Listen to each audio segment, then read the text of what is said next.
अयोध्या के चक्रवर्ती सम्राट और रघुकुल के मणि है। जिस कुल खानदान में राम जी का जन्म हम आप सब मनाने चल रहे हैं ना, भगवान राम का जन्म सूर्यवंश में हुआ।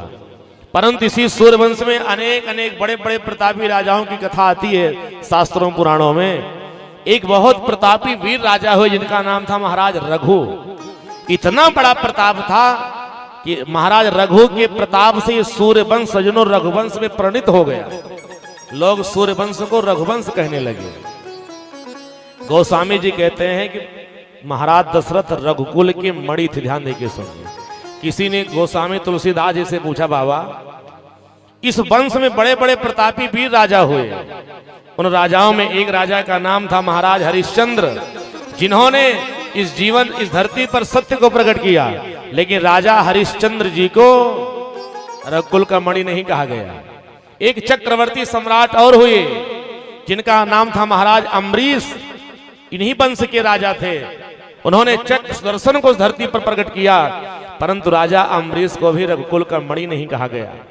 इसी वंश में एक राजा और हुए जिनका नाम था महाराज भगीरथ, जिन्होंने तपस्या की शक्ति से गंगा को प्रकट किया, परंतु महाराज भगीरथ जी को रघुकुल का मणि नहीं कहा गया। महाराज दशरथ को रघुकुल का मणि क्यों कहा जा रहा है?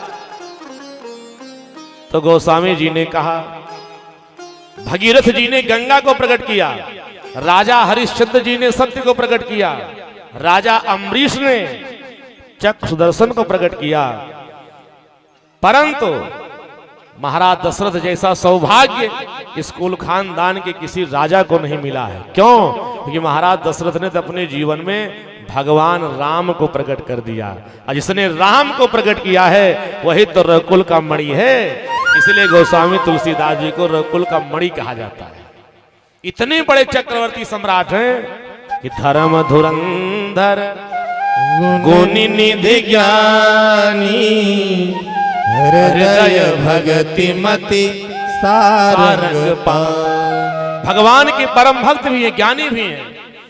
दुनिया के इतने श्रेष्ठ राजा महाराज दशरथ थे ना कि जब दशरथ जी स्वर्ग पर जाते थे तो राजा इंद्र अपने सिंहासन को छोड़ करके खड़ा हो जाता था। जिस सिंहासन पर देवताओं का राजा इंद्र बैठता था वो सिंहासन राजा दशरथ के लिए खाली कर दिया जाता था। और जब तक स्वर्ग में दशरथ जी रहते थे ना, तब तक राजा इंद्र के इंद्रासन पर दशरथ जी बैठते थे। एक दिन की ऐसी कथा है, महाराज दशरथ जब स्वर्ग पर गए, राजा इंद्र ने अपना इंद्रासन छोड़ दिया, चरणों में बैठ गया।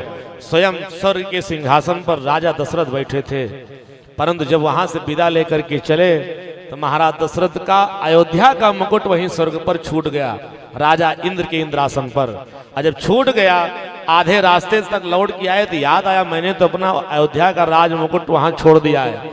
अब जाऊं जा करके अपना राज मुकुट लेके आऊं। राज मुकुट लेने के लिए जब महाराज दशरथ पहुंचे स्वर्ग, तो राजा इंद्र के दरबार में हजारों ब्राह्मण विद्वान वेद मंत्र का उच्चारण करके जिस सिंहासन पर महाराज दशरथ बैठे थे, उस सिंहासन पर गंगा जी की जल का छींटा किया जा रहा था और वेद मंत्रों का उच्चारण किया जा रहा था कि ओम अपवित्रः पवित्रो वा सर्वावस्थांगतोऽपि वा यः स्मरेत पुंडरीकाक्षं सवाह्याभ्यंतरः शुचिः। आपस में लोग चर्चा कर रहे थे कि सिंहासन पर दुनिया के चक्रवर्ती सम्राट रघुकुल के मणि महाराज दशरथ तो बैठे हैं, लेकिन दशरथ जी के जीवन में एक बहुत बड़ा अभाव है। अभाव यह है, महाराज दशरथ के जीवन में सब कुछ है, धन दौलत मकान दुकान पद प्रतिष्ठा राज सुख संपदा सब कुछ है, तीन तीन रानियां हैं, परंतु महाराज दशरथ के जीवन में कोई संतान नहीं। और जिस आसन पर निसंतान राजा बैठ जाता है, वो आसन कितना पवित्र क्यों ना हो, अपवित्र हो जाता है। तो कृपया दशरथ के बैठे हुए सिंहासन को पवित्र किया जाए। महाराज दशरथ दूर से दृश्य को देखे, बड़ी आत्मग्लानि हुई। अगर कोई संतान ने जन्म लिया होता तो आज जिस धरा पर जिस आसन पर मैं बैठता, क्या अपवित्र कहा जाता? वो आसन कभी अपवित्र ना होता। बहुत आत्मग्लानि हुई। महाराज दशरथ के सब कुछ था, भंडार भरा था, तीन तीन रानियां थीं, लेकिन कोई संतान नहीं। ये राम कथा कहती भगवान इस धरती पर सबको सब कुछ नहीं देते, कुछ न कुछ अभाव सबके जीवन में लगा रहता है।